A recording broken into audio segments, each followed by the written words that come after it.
So this is a picture of the brain. This brain is adapted by Dr. Bruce Perry, and what we use a lot of his theories, and the picture of the brain is really self-explanatory here. So I'm going to start from the brain works from the bottom up and the inside out, meaning that we have to start from the brainstem when we're thinking about how the brain works.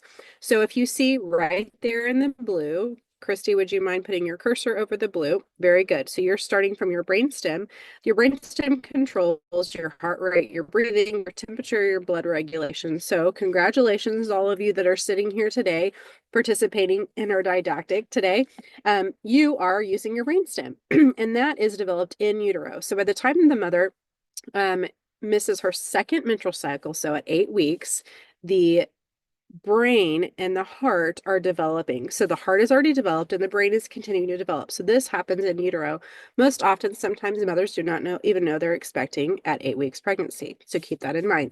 Then we have our second stage, which is a cerebellum, and that develops in utero and beyond. So Christy, thank you for putting the cursor over there. And that controls your motor coordination, your balance, your eye movement, all of those wonderful things that we see happening when a child is in utero. Then we have our next stage, and that is the diencephalon.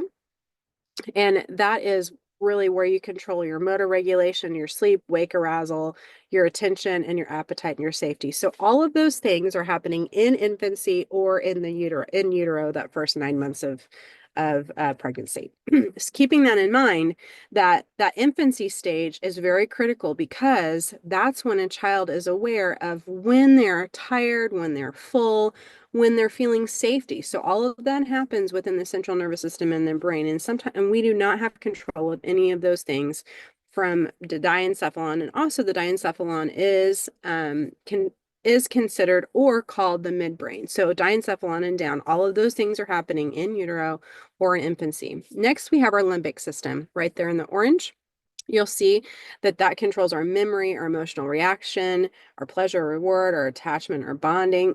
So oftentimes you'll see that a lot of our teenagers live here because it's our emotional reaction.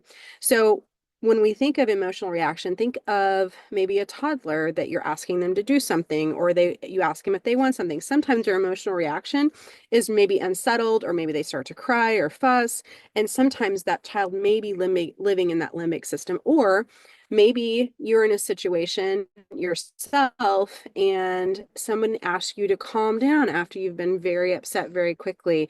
And when they ask you to calm down, you're stuck in that limbic stage. And so when they say, hey, I need you to calm down, your emotional reaction to that is maybe wouldn't normally be as calm as you would be if you were more in your cortex. Okay, and then the next stage is the cortex. So that starts from the frontal lobe and all the way back to back towards your brainstem.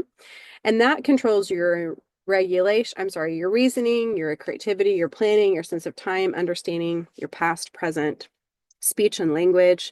And so children that are they're learning their speech and language, that really has to have the activation of the frontal cortex, values, and beliefs. So keep in mind, so I'm going to have everybody go ahead and close their eyes and think of a child that they've been working with for the last maybe few years, or maybe it's your own child. And picture that child. Now, picture them when maybe they're throwing a fit. What do they do? Maybe they're throwing a fit on the floor. Maybe they've had something happen to them at school, and you're saying, hey, little Johnny, hey, little Sally, I need you to calm down. But they're unable to because of things that have happened, and maybe they've been exposed to toxic stress. Okay, open up your eyes. Now, when I say toxic stress or trauma, that can cause cracks in the foundation of the house, meaning that blood flow has to go all the way up from the brainstem and to the frontal cortex in order for the activation to happen between all 5 of those stages of the brain.